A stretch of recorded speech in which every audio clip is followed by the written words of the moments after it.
உருளைக்கிழங்கு பூரி மசாலா ரெடி. இது மைதா மாவு, செம்ம டேஸ்ட்டாக இருக்குங்க. மைதா மாவு, கோதுமை மாவு பூரி. நீங்களும் செஞ்சு பாருங்கள்.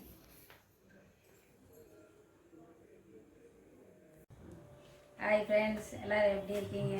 நல்லா இருக்கீங்களா? இன்றைக்கி நம்ம நைட்டு டிஃபனுக்கு என்ன செய்ய போகிறோன்னா, பூரி உருளைக்கிழங்கு மசாலா பண்ண போகிறோங்க. நான் மாவு ஆல்ரெடி பிசைஞ்சு வச்சாச்சு.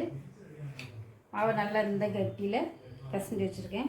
ஒன்றுமில்லை, நீங்களும் எப்பவும் பிசைய மாதிரி தான் ரவை ஆயில் ஊற்றி உப்பு போட்டு நல்ல மைதாவும் கொஞ்சம் கெட்டியாக பிசைஞ்சு வச்சுருக்கோம். அப்போ தான் பூரிக்கு நல்லாயிருக்கும். போதே நம்ம பிசைஞ்சது தான் பூரிக்கு நல்லாயிருக்கும். நல்லா பிசைஞ்சு வச்சுக்கோம். இப்போ 3 உருளைக்கிழங்கு எடுத்துருக்கு. நல்ல பெரிய சைஸில் 3 உருளைக்கிழங்கு அது கட் பண்ணி நம்ம வேக வச்சுருவோம்.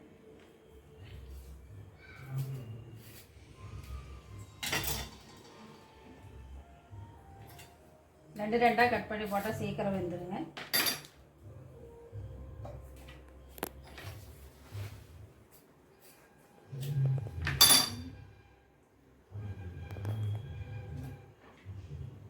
போட்டாங்க வேகட்டும்.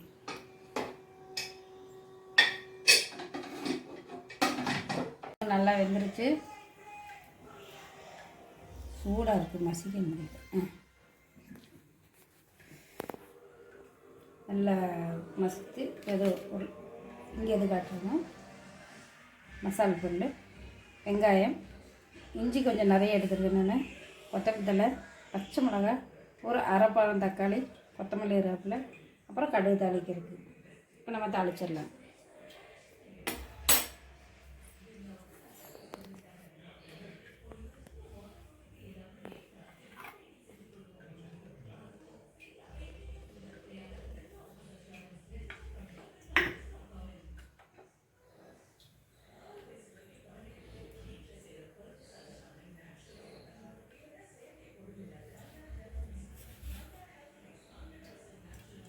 கடுகு,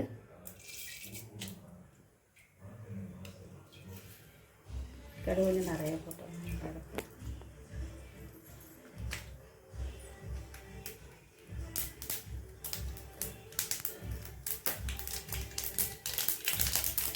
கடுகு பொரியுது.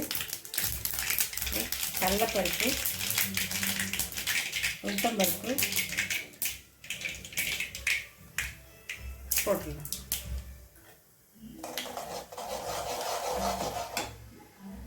இது கூட நம்ம 2 சோம்பு போட்டுக்கலாம். அப்போ தான் இந்த குருமா ஒரு டேஸ்ட்டு கொடுக்கும். 2 சோம்பு, ஜீரண சக்தி, உருளைக்கிழங்கு நம்ம சாப்பிட்றோம் இல்லைங்க, அதுக்கு 2 சோம்பு. நம்ம வெங்காயம் போட்டுக்கலாம். வெங்காயத்தை அரிஞ்சு நான் நல்லா நிரட்டி வச்சுருக்கேன். இந்த மாதிரி நீங்கள் போட்டுருங்க. இது மசாலுக்கு நல்லாயிருக்கும், எடுக்கும்போது நல்லாயிருக்கும். வெங்காயம் இப்படி நூலாக அரிஞ்சு போட்டால் அது ஒரு டேஸ்ட்டாக இருக்குங்க.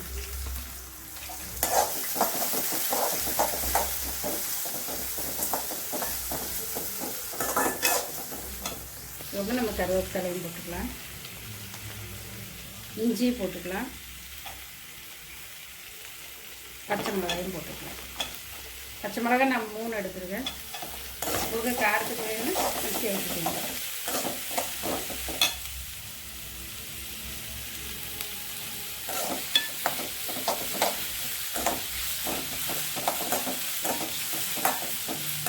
வெங்காயம் கண்ணாடி மாதிரி ஒரு ரொம்ப மெரூன் கலரில் வதங்க வேண்டாம், கண்ணாடி மாதிரி வதங்கினா போடணும்.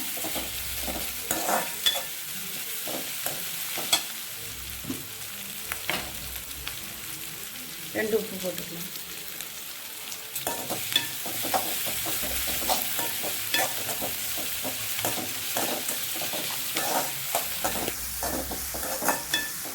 இதோடப்போ நம்ம தக்காளி போட்டுக்கலாம். அரை பழம் தாங்க எடுத்துருக்கேன் நான். ரொம்ப எடுத்தாலும் இந்த மசாலா புளிப்பு கொடுக்கும். புளிப்பு ரொம்ப வேண்டாம், அதனால அரை பழம் போதும்.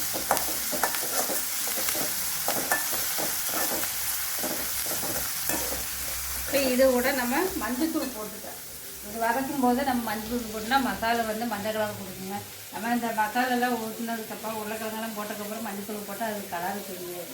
இப்போ நம்ம வெங்காயம் வதக்கும் போது மஞ்சத்தூள் போட்டுக்கலாம். அப்போ அந்த கலர் தன்மை கொடுக்கும். நம்ம மல்லித்தூள் கொஞ்சம் போட்டுக்கலாம்.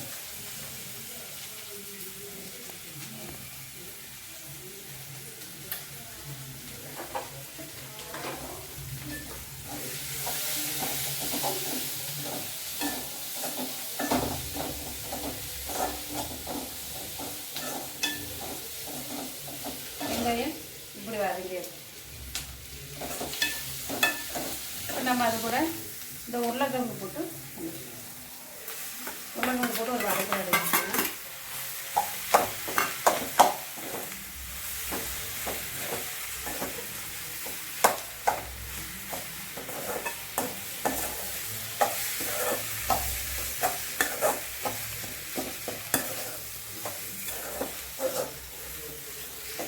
இப்போ நம்ம தண்ணி ஊற்றிக்கலாம்.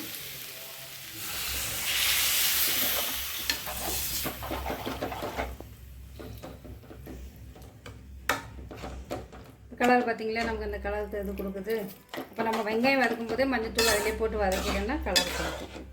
இல்லைன்னா ஒரு மாதிரி வளர்த்த மாதிரி இருக்கும்.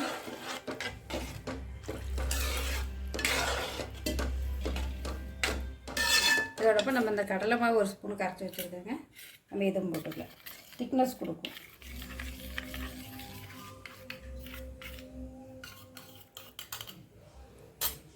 ஏன்னா நம்ம கொதிக்கிறதுக்கு முன்னாடியே போட்டால் கொஞ்சம் நல்லா இருக்கும். கொதிச்சதுக்கப்புறம் போட்டால் கடலை மாவு அங்கங்கே கெட்டி பிடிச்சிடும்.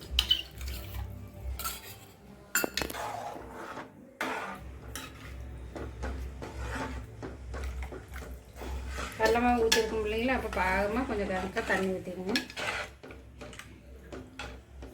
இப்போது இதோடப்போ நம்ம கொத்தமல்லி தண்ணி போட்டுக்கலாம். லைட்டாக உப்பு போட்டுக்கலாம். வெங்காயம் வதக்கும் போது நம்ம உப்பு போட்டுருக்கோம் இல்லையா, இப்போ நம்ம குருமாவுக்கு கொஞ்சம் உப்பு போட்டுக்கலாம்.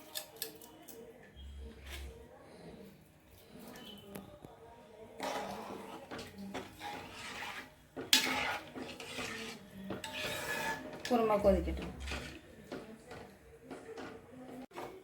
பூரி மசாலா ரெடி ஆயிடுச்சு. மூடி சூடு. ஓகே, இந்த அளவுக்கு கெட்டித்தன்மை இருக்கும். நம்ம அது எப்படி பூரி பிச்சு சாப்பிடணும் இல்லைங்களா, ஊற்றி அந்த அளவுக்கு ஒரு கெட்டித்தன்மை. இப்போ நம்ம பூரி போட்டுக்கலாங்க. நான் மைதா மாவு பூரி எடுத்திருக்கேன். அது எனக்கு மைதா மாவு பூரி ரொம்ப பிடிக்கும். மைதா மாவு எடுத்திருக்கேன், கோதுமை மாவு எடுத்திருக்கேன். ரொம்ப மைதா மாவு பூரி முதல்ல போடலாம்.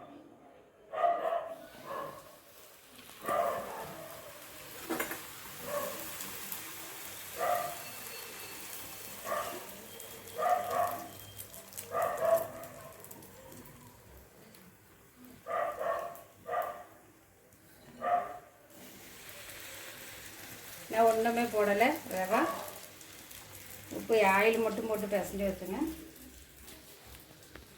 ஆனால் சூடாக சாப்பிட்ணும். மைதா மாவு பூரி வந்து சூடாக சாப்பிட்ணும். கொஞ்சம் ஆறுனாலையும் கொஞ்சம் அப்புறம் பூரிக்கு சண்டை வரும்.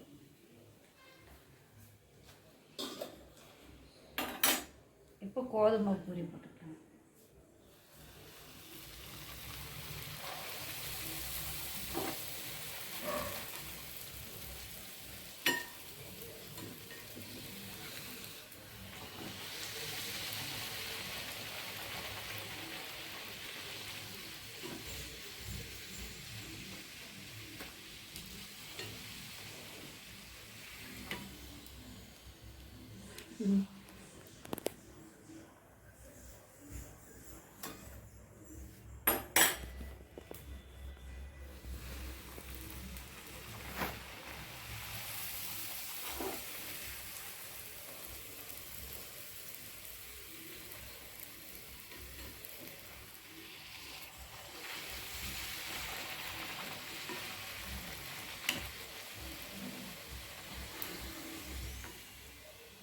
பூரி ரெடி.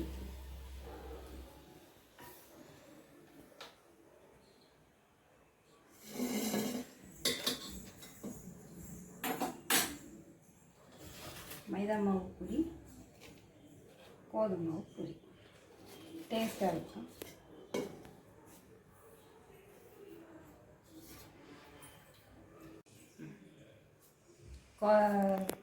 பூரி மசாலா ரெடி ஆயிடுச்சு. சுவையான பூரி மசாலா, மைதா மாவு பூரி. நம்ம டேஸ்ட்டு பார்த்துக்கலாங்க.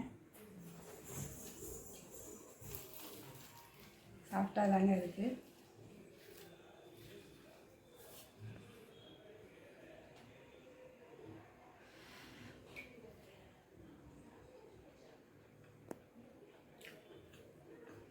அதுவும் டேஸ்ட் இருக்கும். இங்கே வாங்க, ரொம்ப ஹார்டில் சாஃப்டாக பூரி.